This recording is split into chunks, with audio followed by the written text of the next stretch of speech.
What if I could prove that the lost 10 tribes of Israel were never lost, but that their whereabouts were hidden from us? And what if I could also prove that after leaving the cities of the Assyrians and the Medes, they traveled east to a land called Arsareth? Would you want to know? Well, stay tuned because I'm about to do just that.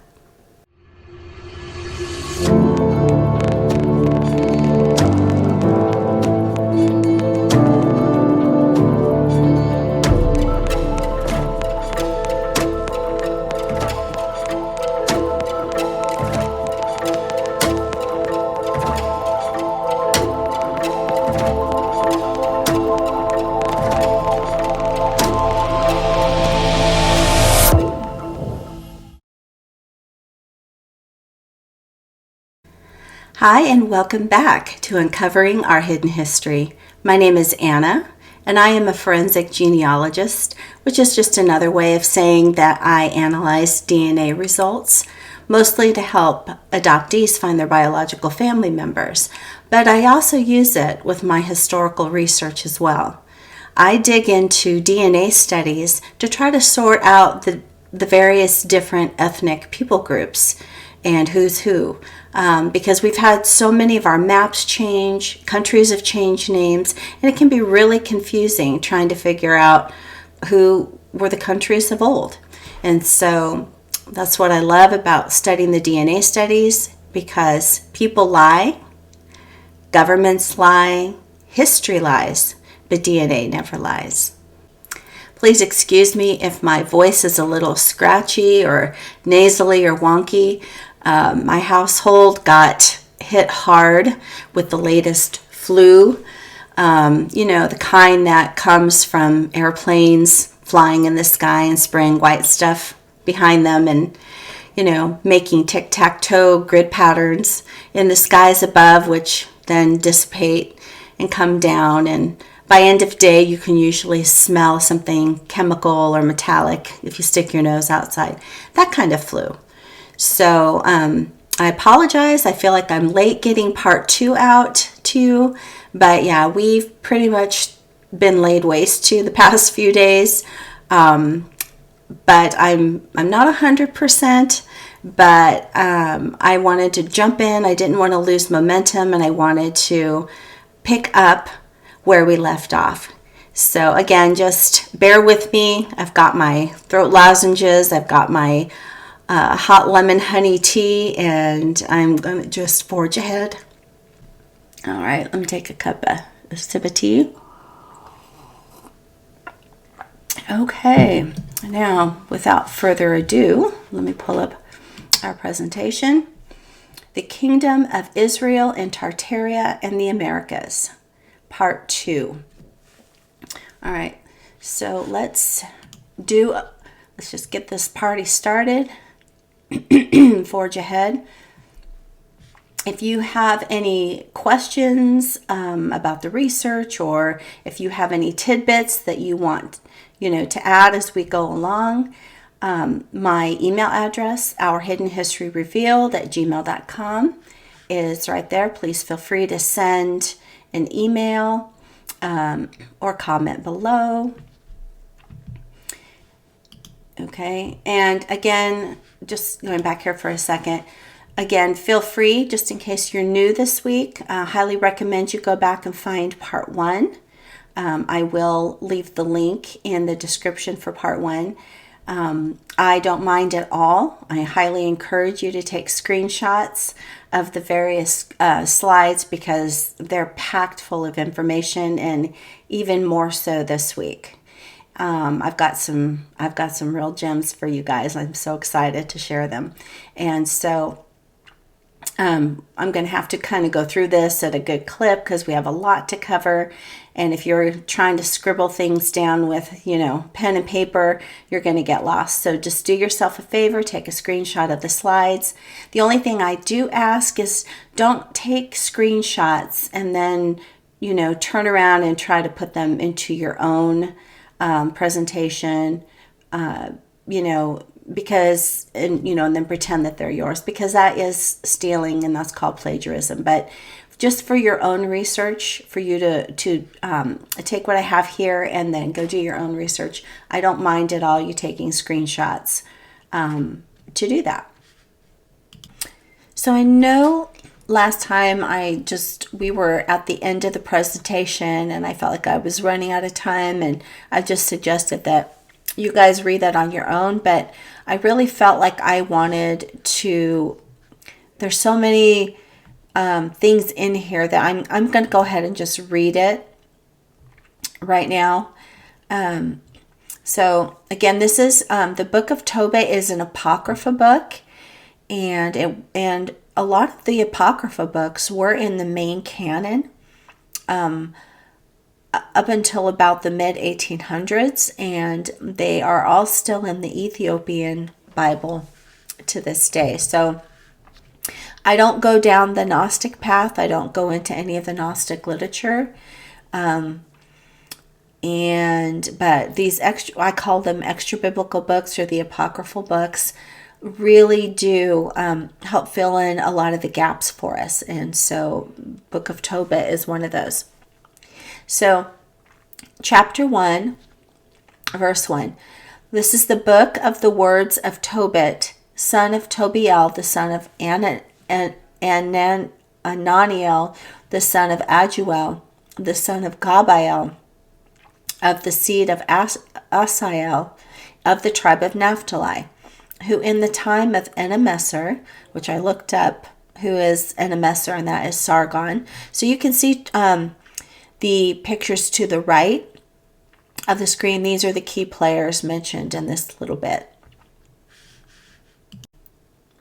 So in the time of Enemesar, who is Sargon II, king of the Assyrians, I was led captive out of Thisbe, which is at the right hand of that city, and which is called properly Naphtali, in Galilee above Aser, or Aser. And when I was in my own country, in the land of Israel, being but young, all the tribe of Naphtali my father fell from the house of Jerusalem, which was chosen out of all the tribes of Israel, that all the tribes should sacrifice there at Jerusalem, and where the temple of the habitation of the Most High was, consecrated and built for all ages. But now all the tribes which together revolted, and the house of my father Naphtali sacrificed unto the heifer Baal. But I alone went often to Jerusalem at the feasts, at the time of the feast, as it was ordained unto all the people of Israel by an everlasting decree, having the first fruits and the tenths of increase, with that which was first shorn. And them gave I at the altar to the priests, the children of Aaron. And when we were carried away captives to Nineveh, all my brethren and those that were of my kindred did eat of the bread of the Gentiles. But I kept myself from eating, because I remembered the Most High with all of my heart. Now when Enemesar died, Sennacherib his son reigned in his stead. Okay. And then skipping ahead to chapter 14. And when he was very aged, he, Tobit, called his son and the sons of his sons, and said to him, My son, take your children, for behold, I am aged, and I am ready to depart out of this life. Go into Media, my son, for I surely believe those things which Jonas the prophet spoke of Nineveh, that it shall be overthrown, and that for a time peace shall rather be in Media, and that our brethren shall lie scattered in the earth from that good land. And Jerusalem shall be desolate, and the house of the Most High shall be burned, and shall be desolate for a time. I'm going to just pause for a second. Here, so this is, I don't know how old he is in his life, relating this story. But again, remember, they were taken out. They were completely out of their land by 722 BC. And he's basically talking about and foretelling about the destruction of Nineveh, which was prophesied by Jonah, or Jonas the prophet.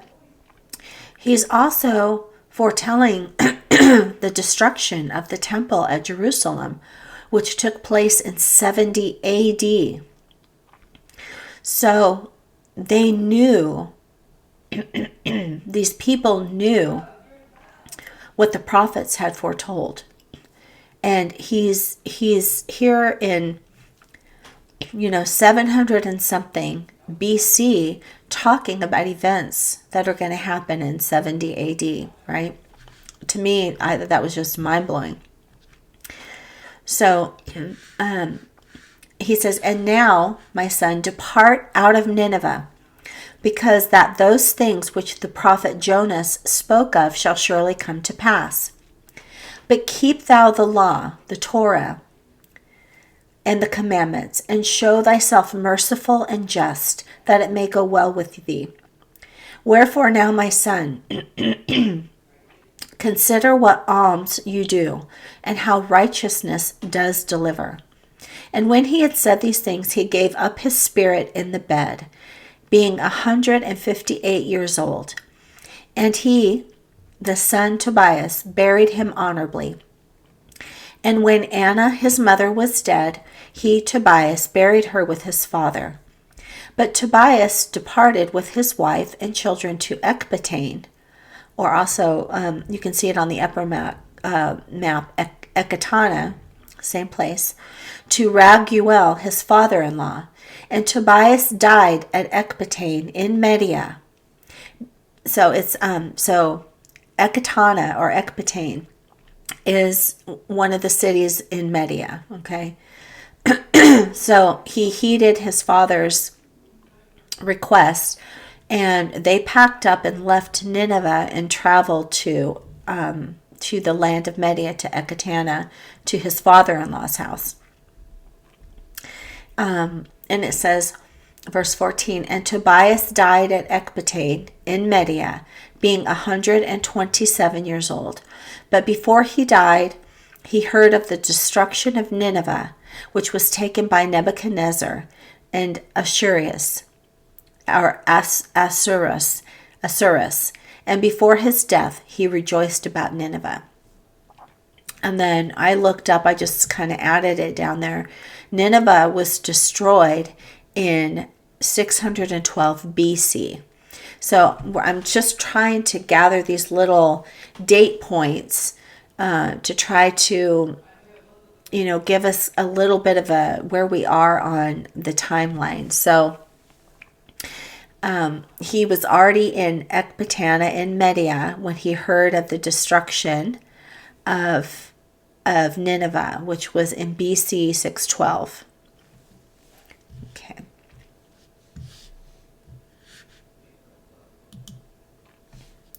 So I'm just trying to keep us, give us a little timeline here. I love timelines. So 732 to 722 BC, northern Israel is removed from their land and settled in Assyrian cities, especially Nineveh.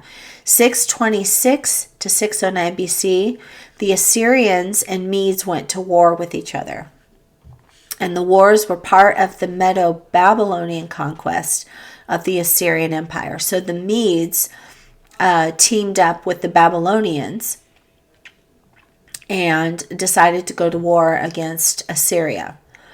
And then again, Nineveh was destroyed by the Medes and Babylonians in 612 BC, which toppled the Assyrian Empire. And so I'm making just an educated guess that somewhere between 626 BC and 612 BC, when Nineveh was destroyed, the Israelites most likely relocated to the cities of Media, within Media, during this time, before Assyria was destroyed in the Medo-Babylonian Wars. I think they probably took advantage of the fact that Assyria was otherwise distracted, trying to hold on to its land and fighting with Media and Babylon. So they took the opportunity to get out of Dodge, so to speak. So that just gives us a little bit of a, just a pinpoint to figure out where we're at, or where they would have been. All right. So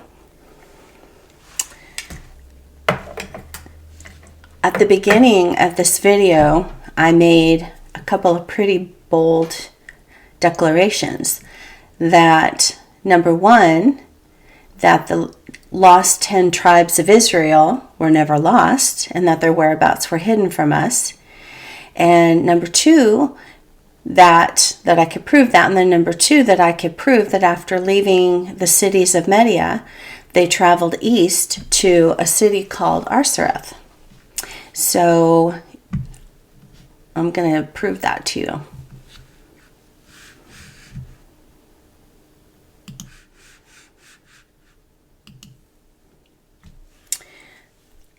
The 10 lost tribes of Israel were never lost. Their whereabouts were hidden from us. The Apocrypha book of 2nd Esdras, written by the prophet Ezra, tells us the following. These are the 10 tribes which were led away from their own land into captivity in the days of King Hoshea, whom Shalmaneser, the king of the Assyrians, led captive. He took them across the river, and they were taken into another land.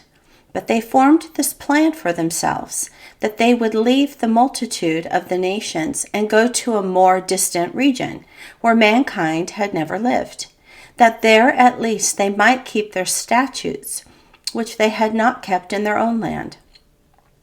And they went in by the narrow passages of the Euphrates River. For at that time the Most High performed signs for them and stopped the channels of the river until they had passed over. Through that region there was a long way to go, a journey of 1.5 years, and that country is called Arsareth. Then they dwelt there until the last times. And now, when they are about to come again, the Most High will stop the channels of the river again, so that they may be able to pass over. Therefore you saw the multitude gather together in peace. So 2nd Esdras is, for the most part, in my opinion, it is a end of times book. A lot that's written in there is dealing with things that we're going to see in our day. So they are in Arsareth and will stay there until the last times, till the very end. And then the Most High is going to stop up the channels, and then they will pass back over into their land. Okay? So let's see what happens now. So where on earth is Arsareth? Well, the Jewish Encyclopedia says this about the location of Arsareth. Arsareth, the name of the land beyond the great river, far away from the habitation of man, in which the 10 tribes of Israel will dwell, observing the laws of Moses until the time of the restoration, according to 2nd Esdras, chapter 13, and verse 45. Columbus identified America with this land. See Kaiserling's Christopher Columbus, translated by Dr. Gross, page 15. The name, it has been suggested, is taken from Deuteronomy, 29, verses 24 to 27, because they forsook the covenant of the Lord and went and served other gods. The Lord rooted them out of their land and cast them into another land, Eretz Heret. So this is what the Jewish Encyclopedia has to say about Arsareth. So let's keep that in the back of our mind. Columbus thought it was America.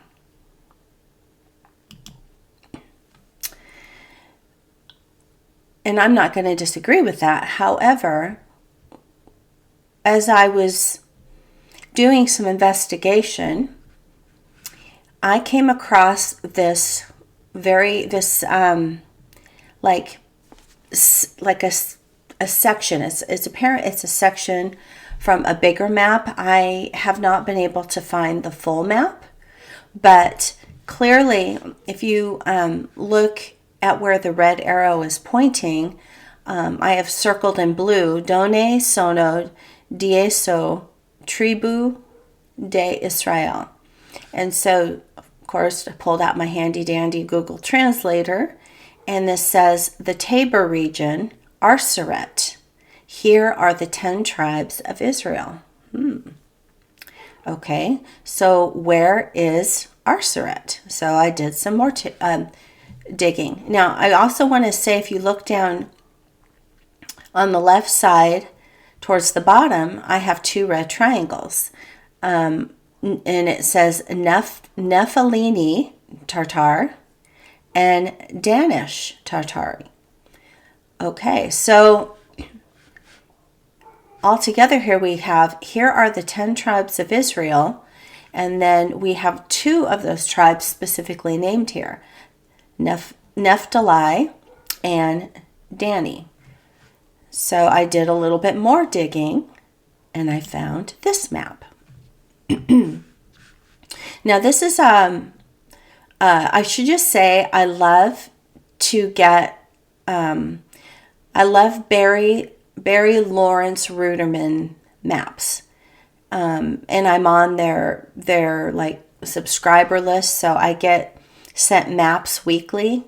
And specifically, I've requested very old maps.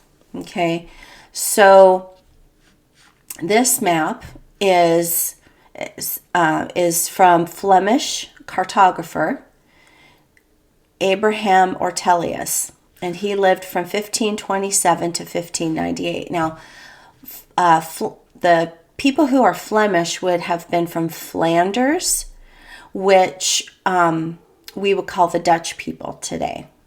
Okay, and this is a beautiful, beautiful map, and there is a lot going on this map. And because it's so small, what I have done is I've already, investigated, and I was able to, on their website, see a very high resolution map. And so as I zoomed in, things got very, very crisp, and I was able then to read a lot of the Latin sections on this map, and they tell a story. So there's a whole lot more to this map, which I will cover in more detail when I do my just Tartaria presentation, like what I have found Tartaria to be and what I have found it not to be.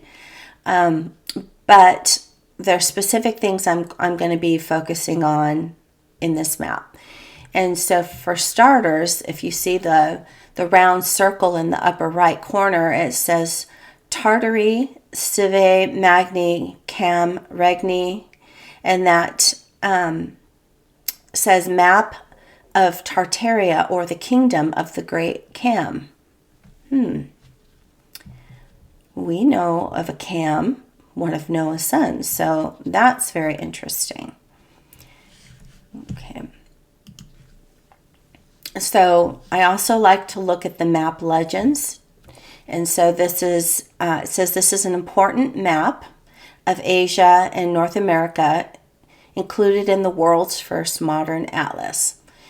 Exceptional old color example of Abraham Ortelius' map of Tartary, Japan, and the west coast of North America. And it says this map is the earliest obtainable map to name California, and also one of the first to include the Straits of Anian. Okay. And then as far as the Straits of Anian, it is what we today would call the Bering Strait. And it says here on the description, Anian derives from Ania, a Chinese province on a large gulf mentioned in Marco Polo's travels in chapter 5 of book 3. And all the maps, these really nice maps, this one, and then there's another one I will link in the video's description to that website so that you can go pull them up and look for yourself. Okay, so first thing was this label, Tartaria Sarmatian Asiaticum. It translates to Tartaria, which comprises Asian Sarmatia and outer Scythia of the ancients. Okay, and so I was able to find just a map off the internet kind of showing ancient Scythia.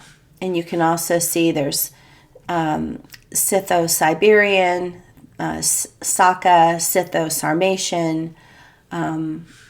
So all of that land before it was Tartaria, would have been Scythia and Sarmatia. Okay, now it says examine the map below. So again, this is one of these, take a screenshot so that you can make it bigger. Examine the map below, particularly the swath of land jutting out into the Scythian Ocean and bordering the Straits of Anion, which are now called Bering Straits. What is the name of that piece of country? If you look where the red arrow's pointing down and I have the red rectangle, it's Arsareth. And who do we find north of Arsareth? The tribes of Dan and Naphtali. So on the older Tartaria map, Naphtali and Dan or Dani were below Arsareth. But on this map, it looks like they are way up near the Arctic Circle. So they are way up there. And then I made that bigger and put like a little screenshot so that you could read that. And then we're going to translate that in just a minute. But you can see where the blue arrows are pointing. That's where Dan and Naphtali place themselves. And you can see the word septentrio. And then there's like a half circle. That half circle is the Arctic Circle. So they are way, way up there. Okay, so let's translate that now. So you can see I made a little orange box pointing, that's the Arctic Circle. And then I've put in blue rectangles, Danorum and then Naphtali. And Danorum translates to the Scythian promontory of the Dani or Danidi, a tribe which disappeared because it has been expelled or has left. And then as far as Naphtali, it says, the Nephilites are named Naphtali after one of the 10 tribes with the Hebrew name, and after the Danites, who by way of punishment were called the Danes, okay, and I underline Danes, of the dark north. They were called this on account of the claims of Rachel Balba, and placed to the side in the area of the Hudors, or Ihudorus. And in the year 476, I'm assuming that's AD, they were victorious in their battle against Perosa. Others incorrectly call them Euthalites. So these maps are telling stories. They're giving really good pieces of information. So now it's like, what did the Danites do? And now they're being called Danes of the dark north. Are we, in our modern time, familiar with a country called a people group called Danes? Well, this seems to be linking the Danes to the Dani or the Daniti or the tribe of Dan. And whatever they did was very bad and something to do with Rachel Balba. So I've done some preliminary digging and haven't been able to come up with anything for this Rachel Balba. So I'm going to have to do some more digging. And please join me. See if any of you can figure out what happened to the Danidi and what were the claims of Rachel Balba. Okay. Sounds like there's some really good nuggets in here if we could find out what happened to them. But whatever it wasn't good, and they got themselves in trouble. And according to the top one, they were expelled. And so that makes me wonder if they're up near the Arctic Circle. And if we look at modern day maps of Denmark, Denmark is up there as well. So it makes me wonder if they got in their boats and if they traveled west into the Scandinavian areas, what we call Scandinavia today, and settled over there. They're already up in the Arctic Circle. All they would have had to have done is go west. Okay, and then we have this section right around where Arsareth is called the Tabor region. And the Latin translates to Tabor region, Tabor or Tibor, the umbilical region of the Tartars, where formerly they lost their holy books. Yet they are united under one king, who in 1540 first reached Gaul, which is now France, and King Franciscus. Later, at the initiative of Charles V, which is Charles of Habsburg, Holy Roman Emperor, their king was burned at the stake for his heresy, for he had secretly endeavored to convert the Christian kings to the Judaic religion. So I just put a little snapshot there of King Francis of France, and then Charles V, who was Holy Roman Emperor at that time, and they were Catholic Christianity. So whoever the king was of these people, he went to speak with King Francis, and obviously spoke with Charles V, but then apparently was burned at the stake because he was secretly endeavoring to convert Catholic Christian kings to the Judaic religion. So it doesn't seem to me like these people are trying to hide over here, because this is why I'm saying I think their whereabouts were hidden from us purposely, because this king went all the way to France to speak to the King of France about something, and then spoke with the Holy Roman Emperor. So you don't do that if you're trying to hide out and stay under the radar. Now, I got to thinking, Tabor. Why does that sound familiar to me?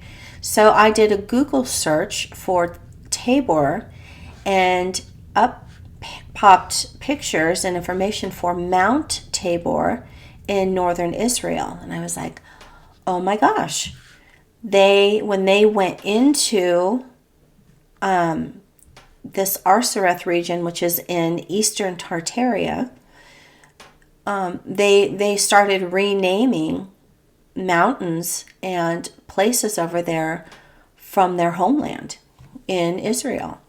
So if Mount Tabor or the Tabor region sounded familiar to you, that is why, because it was named after Mount Tabor in northern Israel. Okay, and then here we have Mons Altae, which is Mount Altae, where all emperors of Tartaria are buried.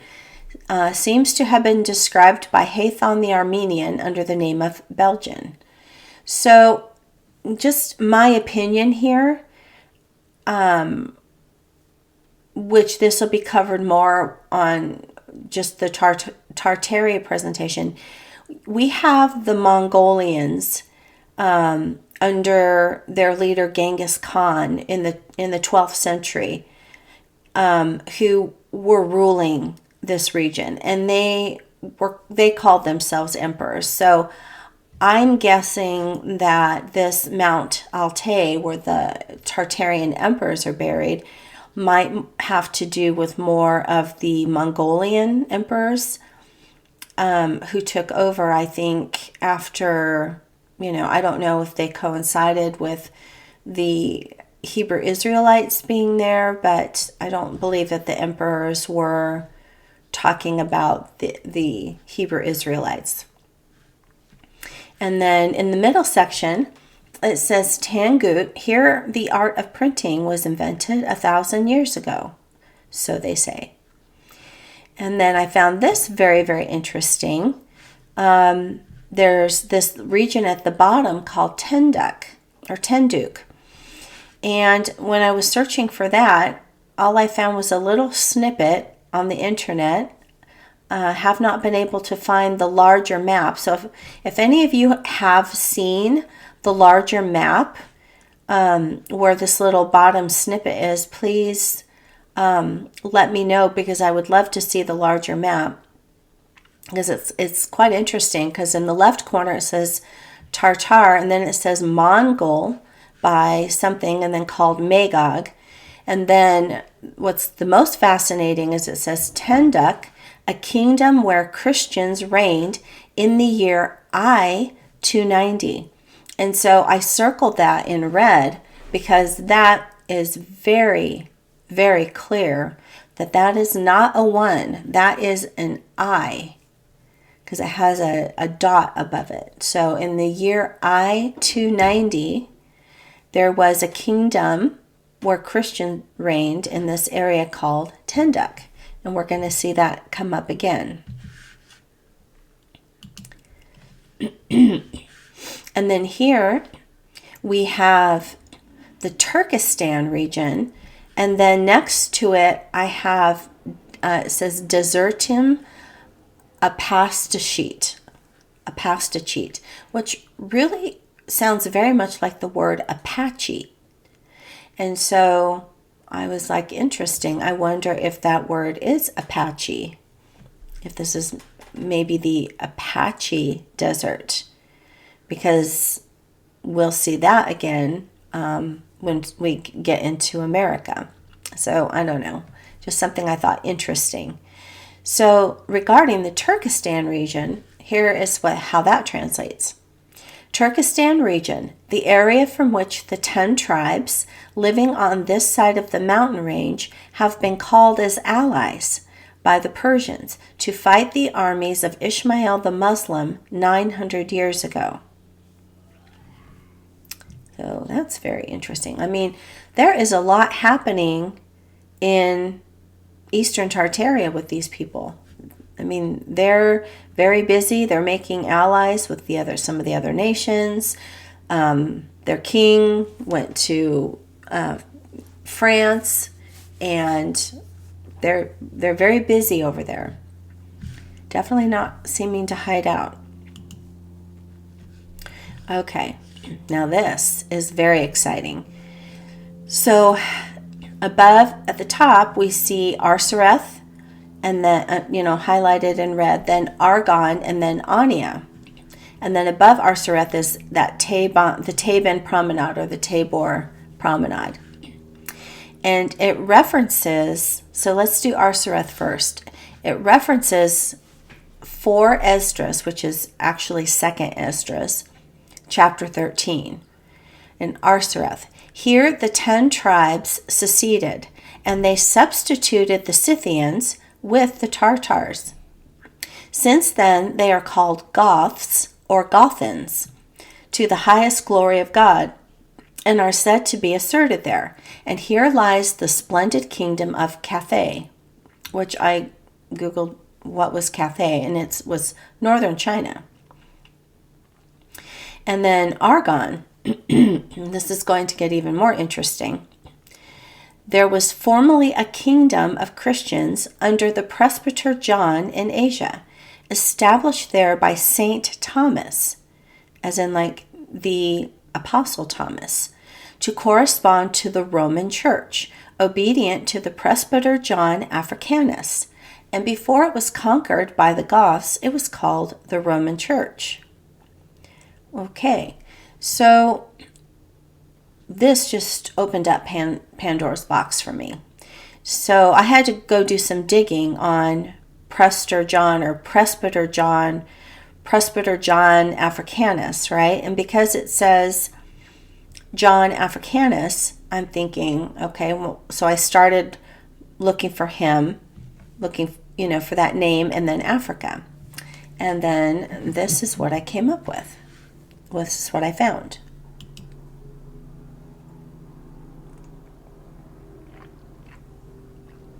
Actually, let me do this. Let you look at this while I sip my tea for a moment. So this is a very old map of Africa. And I've put boxes around so we can see top center, the Nubia region. And then below that is Tigray-Mon. And then below that is Amara, the kingdom of Amara. And then to the left of Amara in the blue box, we have the Congo region. And just a whole lot of stuff going on here. So now let me go back. So this is the map description. And it says the Abyssinians, or Precious John's Empire. And I thought, And this map is done by Jodocus Hondius. Okay. Colored map of East Africa. And in the description, it says, this beautifully colored antique map of Central Africa focuses on the legendary kingdom of Christian Prester John. It follows the cartography style of Ortelius and is based on the travels of Portuguese explorer Francisco Alvarez in, I think that's 1520, who, it's either 1520 or 1530, who encountered the Coptic Christian ruler David II. So, yes, very interesting. So, of course, I did the same thing on this map that I had done on the Tartaria map, and I translated all the Latin to see what was going on. So starting with the Nubia region, it says, Nubia region, formerly Christian. Today, almost no hermits practice any religion. It is very rich in gold and ivory, very fertile in sugar and wheat, and its principal city is Dongala, a house of chalk. Okay, and then I have that red arrow pointing down to Dongala below. So Nubia region, formerly Christian. Okay, and then for the Congo region, that translation says, a new description of the kingdom of Congo, a Christian, in Christian Africa. Wow. And then to the right of that is, in the red box, it says, this is the city of Amara. And the translation says, and then I made that picture bigger just so that you could see.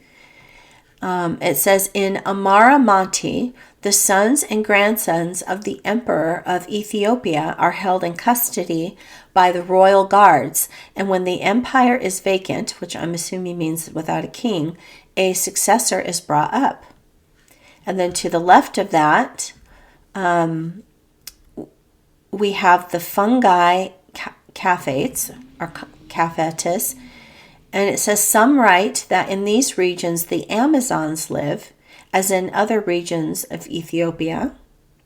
And then below that is the Zet region, where it says the Amazons want to be in this place and reign to contain it. So this just confirmed something that I had heard a few years ago. Africa as we see it today, and they've made it, somebody has made it basically a third world country today, but that is not always the case.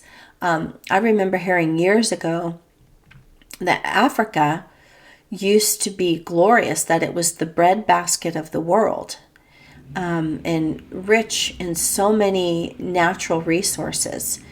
And as a matter of fact, there is a book I've only started it, but I need to finish reading it. It's called From Babylon to Timbuktu, talking about how glorious and an amazing kingdom Africa was. And apparently, according to this map, a good portion of it, or many of these regions were Christian. Now, I don't know if that's Christian or Catholic Christian, but definitely would believe in Yeshua the Messiah, Yeshua Jesus the Messiah. So that's about all I found on that. But I did find, so if you see the fungi region and then also Amara, back on the Tartaria map, I saw something interesting. In Tartaria, underneath Argon, or actually below Ania, there is a kingdom called Almaro. And so the kingdom in Africa was Almara Mons, and then this kingdom in Tartaria is Almaro Sin. But also looks like a kingdom. And I'm wondering if, because in Argon here, they're talking about Presbyter John Africanus being in this region, that it's a Christian region, and that before the Goths came in, it was part of the Roman Church. So that would seem to me that did this Presbyter John, and presbyter is just another word for priest. So did this priest John Africanus start in Africa and then come over to Tartaria, or vice versa? I'm not sure. But anyway, so I put here that the little screenshot of Amara, the kingdom of Amara in Africa, and then next to it we've got the kingdom of Almaro in Tartaria.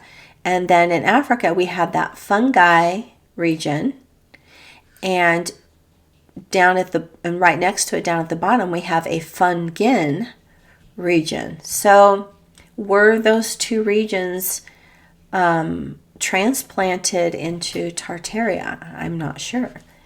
But there's just this whole thing with this Presbyter John and the Apostle Thomas being mentioned here, and then Gothans coming in and replacing the Roman Church. I was like, wow, there is this little paragraph has just got so much packed in it. So I did more investigating. And so if you don't mind, we're going to go into the weeds a little bit here, because I think sometimes you can find little gems hidden in the weeds. So I found this letter of Prester John on Weebly, in which I will also link in the video description. And it says, "The letter of Prester John. This is the beginning of the account of the land of Blessed John. This is a book that the King of India sent to the Emperor of Constantinople, in which many diverse strange things are understood, and in it there are many new things that have never been found in other books, and never shall be found. And this is the force of that book." And then within the letter, it's, as you scroll down a bit, it said that sent to Emmanuel of Constantinople in 1165 AD. So this would have been during the Byzantine era, where, by the Byzantine church within Constantinople.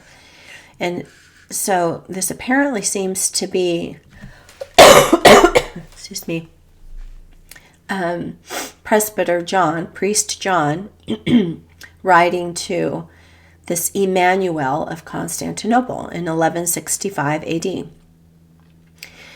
"John, priest by the almighty power of God and the might of our Lord Jesus Christ, King of kings and Lord of lords, to his friend Emmanuel, Prince of Constantinople, greetings, wishing him health, prosperity, and the continuance of divine favor. Our Majesty has been informed that you hold our excellency in love and that the report of our greatness has reached you. Moreover, we have heard through our treasurer that you have been pleased to send us some objects of art and interest, that our exaltedness might be gratified thereby. Being human, I have received it in good part, and we have ordered our treasurer to send you some of our articles in return. Should you desire to learn the greatness and excellency of our exaltedness and of the land subject to our scepter, then hear and believe. I, Presbyter Johannes, the Lord of Lords, surpass all under heaven in virtue, in riches, and in power. 72 kings pay us tribute. In the three Indies our magnificence rules, and our land extends beyond India, where rests the body of the holy apostle Thomas, also called Judas the Twin. It reaches towards the sunrise over the wastes, and it trends toward deserted Babylon near the Tower of Babel. 72 provinces, of which only a few are Christian, serve us. Each has its own king, but all are tributary to us. So he's very humble, apparently.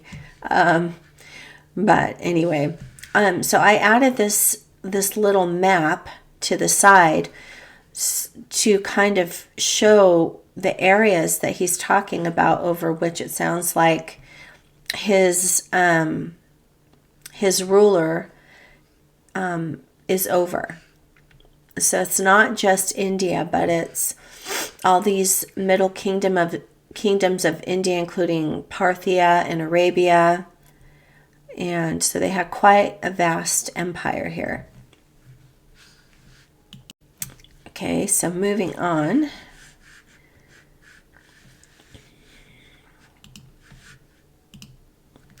Okay, I'm just FYI, this is a pretty long letter, and it is filled with some fascinating things. But I just wanted to take a couple of snippets that pertain to just specifically what we're talking about within this Presbyter John character, and then the 10 tribes and such.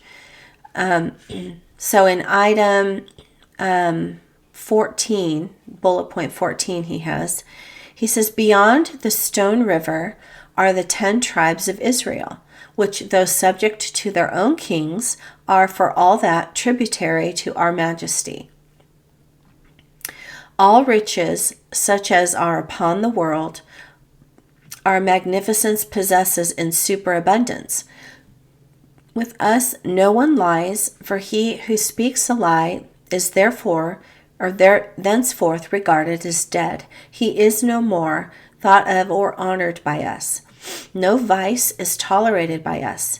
Every year we undertake a pilgrimage with retinue of war to the body of the holy prophet Daniel, which is near the desolated site of Babylon. That's very fascinating. The palace in which our supereminency resides is built after the pattern of the castle built by the apostle Thomas, also called Judas the Twin, which he built for the Indian king Gundaforus. And then that just goes on to describe the castle. So of course, as I was researching about Presbyter John, there's a lot of stuff out there about he's just a myth. But how many other things have we talked about just so far that were called myths that are actually real people or real places, right?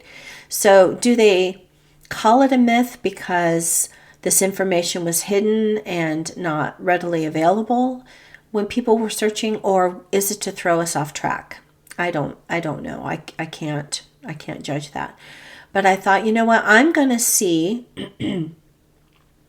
if there was such a king as Gondophares, because that will help validate whether this is, just a story or there's real people here. I mean, we know he's mentioning the Apostle Thomas, and then he's talking about the body of the prophet Daniel, where they take a yearly pilgrimage.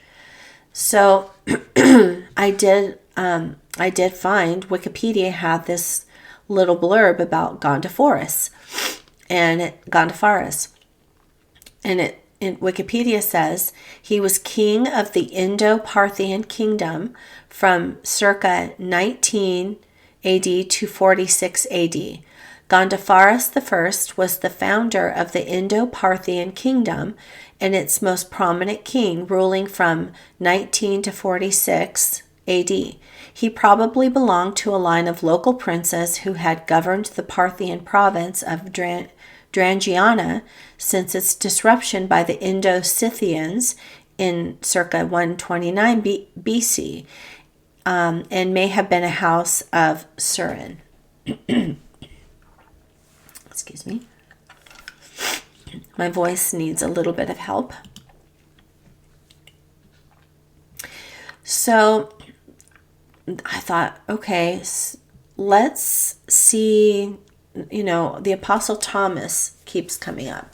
So let's see if Thomas really was over there. Because remember that Yeshua, Jesus, before he was crucified, he had told them to go out in groups of 2, right? There was 70 of his apostles and disciples, and he had told them to go out and take the gospel to every known nation, and to go out in 2s.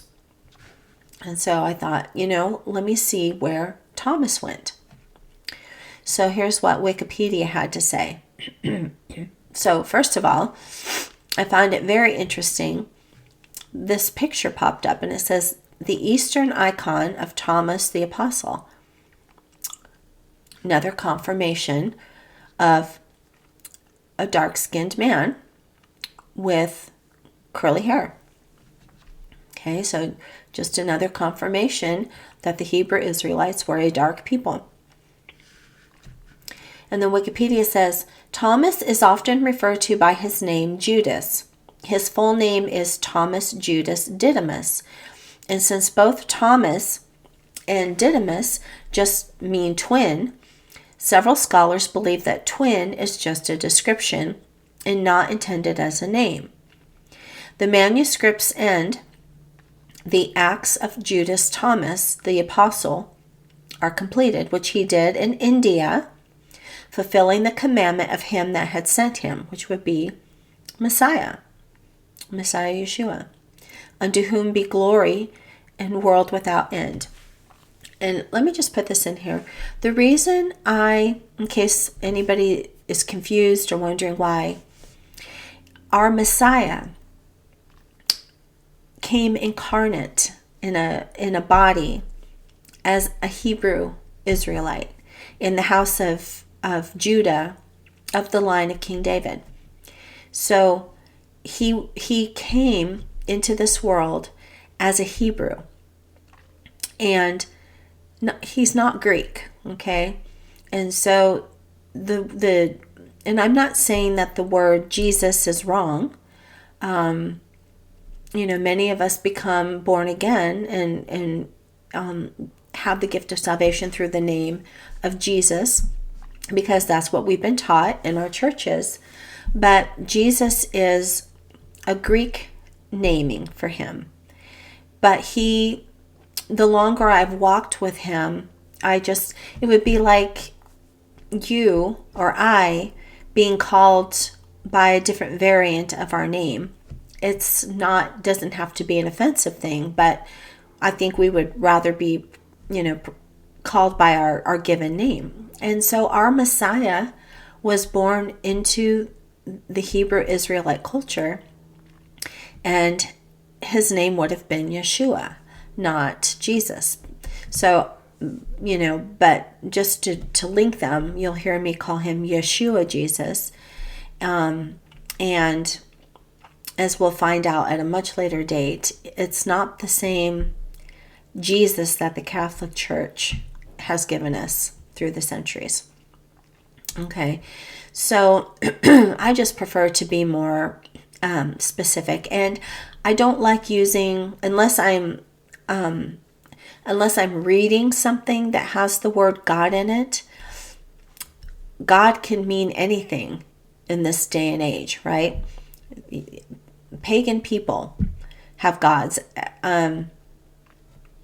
Anybody can talk about their God, right?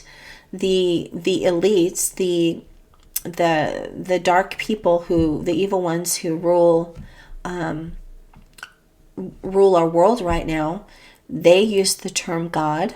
They put it on the back of all of our Babylonian currency, but we're clearly not talking about the same God. So that is why I prefer to call and the same, just saying the Lord.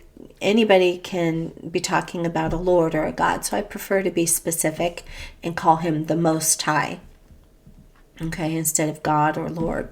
And so I know kind of a strange place to stop and say that, but I just in case anybody was confused about why I was using those terms, I just want to be a little bit more accurate and specific.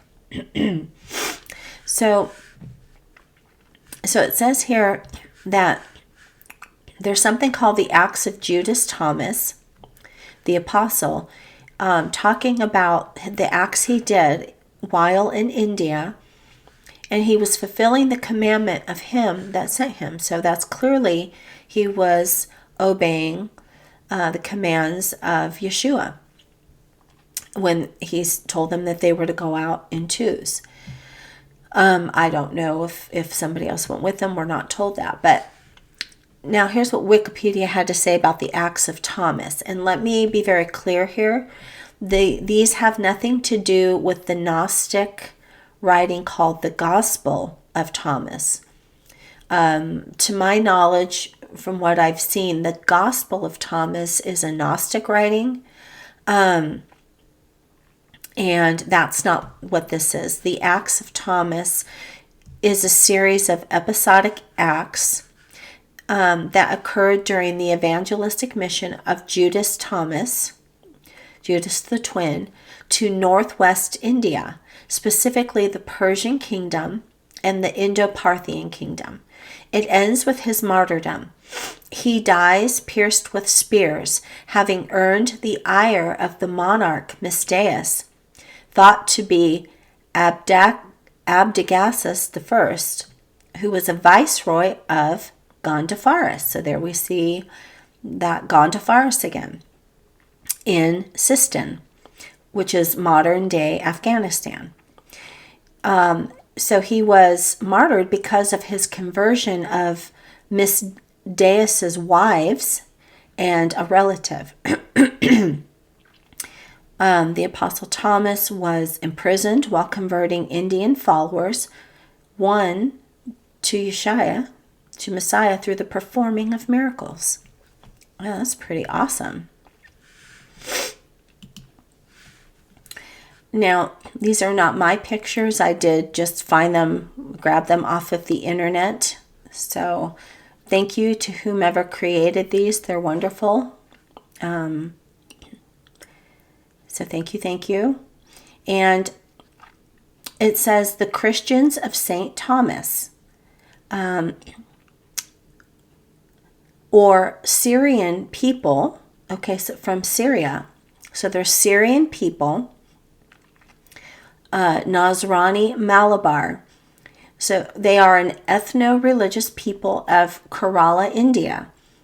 And they refer to those who became Christians on the Malabar coast in the early days of the Christian faith. So I don't think we're talking about Catholic Christians here, because Catholic Christianity came after the Judeans, the Judeo Church in Jerusalem was taken captive to Rome after Jerusalem fell. So this is way before then. And so most likely the Apostle Thomas was teaching what Yeshua Jesus had taught. So that would have been before Catholic Christianity. It would have been Judeo Christianity. And it says they are called Christians of St. Thomas or Sao Tome because according to their tradition, they were evangelized directly by the preaching of Apostle Thomas, disciple of Yeshua, Jesus Yeshua. And the St. Thomas Christians, as they call themselves, maintain that the Apostle Thomas landed in Muziris, which it has in parentheses Cranganore, on the Kerala coast in AD 52. And so it looks like he landed in Kerala, on the Kerala coast in 52 AD, and then he was martyred in Mylapore near Madras in 72 AD. So he was ministering the gospel of our Messiah for about 20 years in India, all throughout India and Parthia and the Persian kingdom, all over there.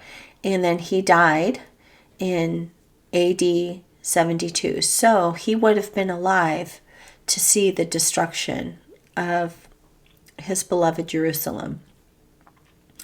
And then it says Ephraim the Syrian, again, this is all still Wikipedia. Ephraim the Syrian, who died in 373 AD, states that the Apostle Thomas was killed in India and that his relics were then taken to Edessa. That's interesting. So I told you guys I had some really good little juicy nuggets and gems for you today. See, sometimes it's good to go into the weeds. Let's see what you find that's hidden there. All right, now back to Arsareth. The other thing that was niggling in the back of my brain that I wanted to find out more about, because we keep hearing about the Goths and the Gothans, and I'm like, what's going on with that? So again, referencing 2nd Esdras, or what here says 4 Esdras chapter 13, regarding Arsareth, it says, here the 10 tribes seceded and they substituted the Scythians in the place of the Tartars. And then since then, those Tartars are called Goths or Gothans.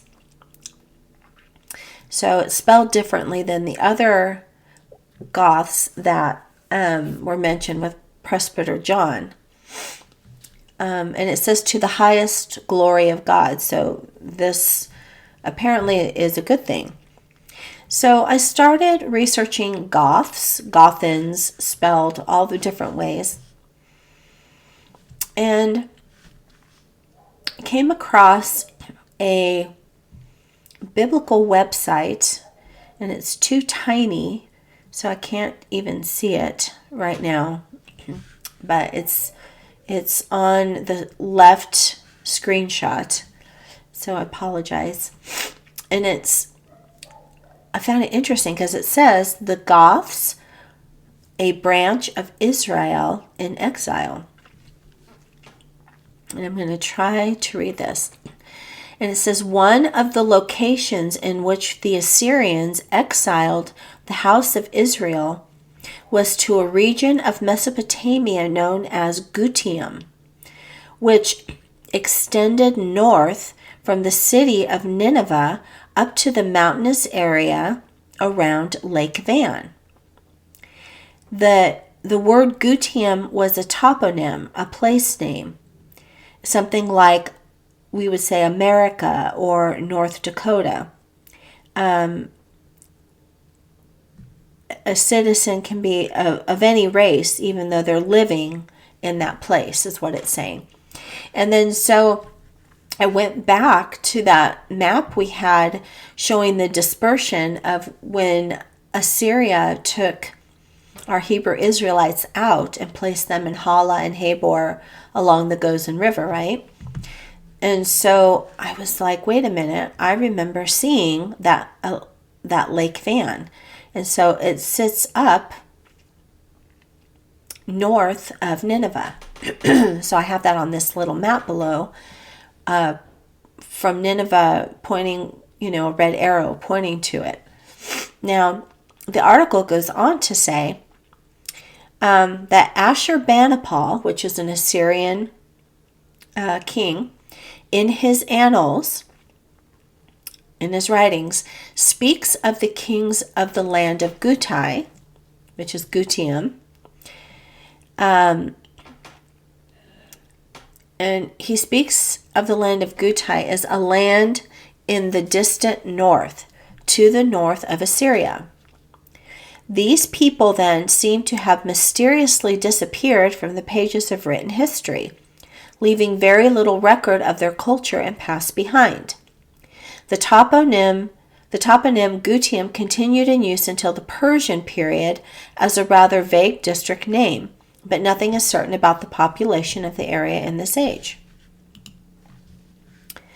Within this Gutian region, this is going to get a little bit more interesting, and it's going to come to a point in case you're wondering, why are we talking about this?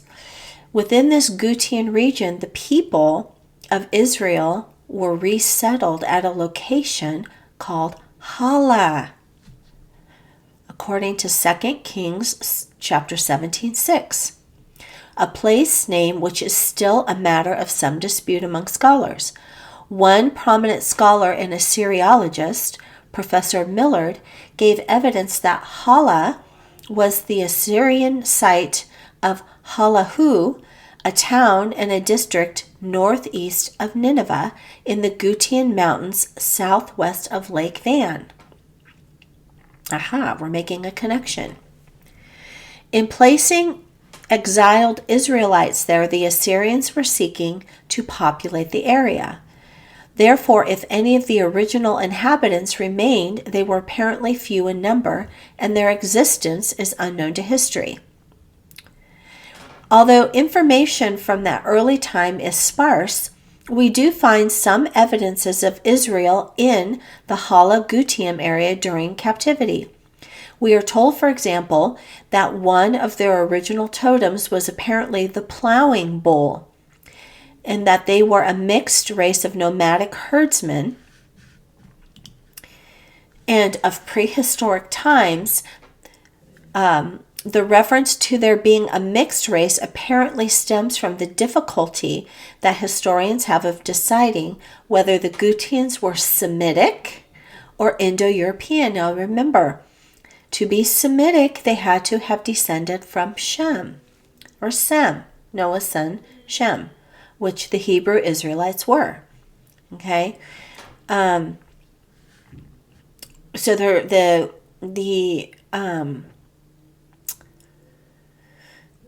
the historians are trying to decide whether the Gutians were Semitic or Indo-European. And Indo-European is another way of saying Aryan, basically.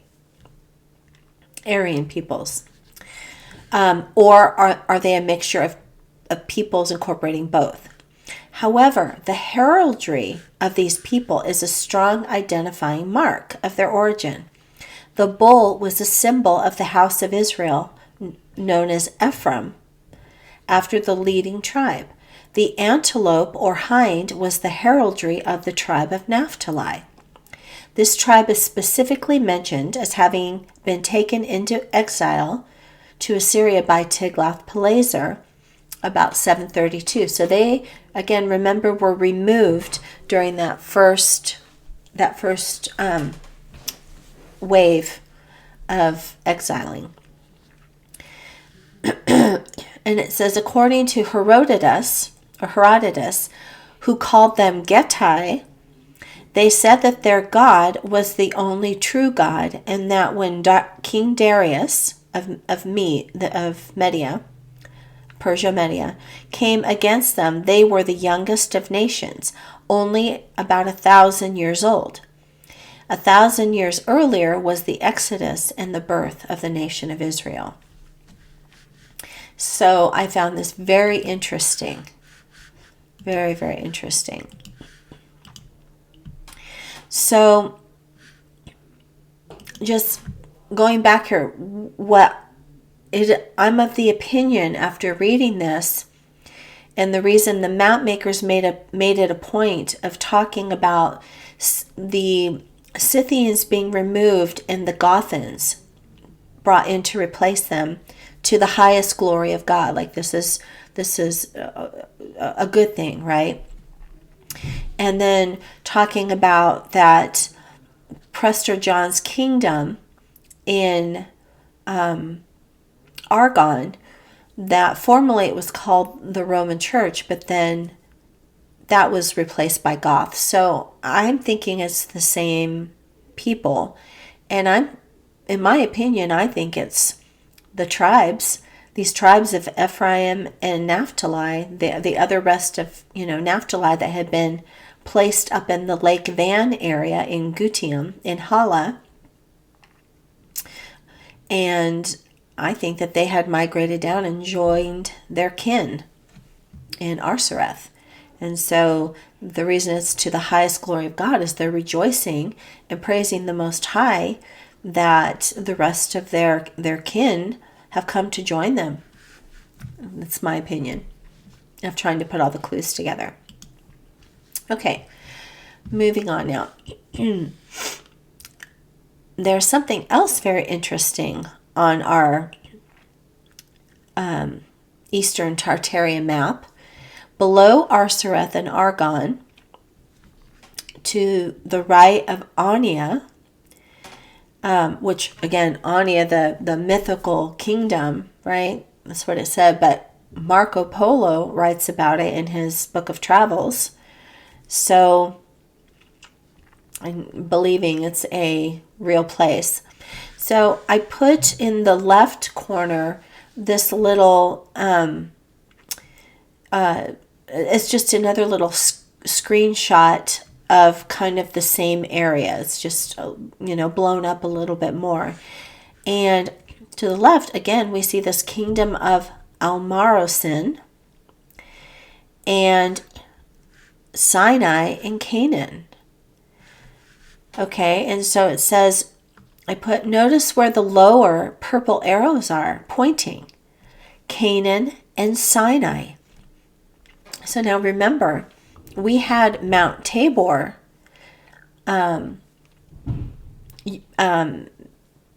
being used in Tartaria as a place name, right? And now it looks like they've named this land Canaan and Sinai. I translated Sinawa, and it means Sinai. And right kind of in between Canaan and Sinai to the left, if you've got this kingdom of Almarosin. And then even more interesting, these are all located to the Quincy region. And when I Googled Quincy or looked into what was the Quincy region, Quincy is designated as the city of heaven. So the plot thickens. So it is apparent that they are all over this area. We've got Dan and Naphtali up north near the Arctic Circle. We've got Ephraim and another grouping of Naphtali that have left the Lake Van region apparently and have come and settled in somewhere in the Arsareth Argon region. We've got Mount Tabor there. We've got the land of Canaan. We've got Sinai. We've got Presbyter John, who has a Christian kingdom in Argon. And then we seem to have a transplanting also of the Almara kingdom from Africa into Tartaria. And we have a region called Quincy, which is designated as the city of heaven. Very, very interesting. Okay, well, I think we're going to stop here. We're about an hour and almost 20 minutes into the presentation. And going to leave you on a cliffhanger. You'll have to wait till next week and pick up where we left off. So thank you so much for joining me today on Uncovering Our Hidden History. I hope you were able to learn some things today that you didn't know before.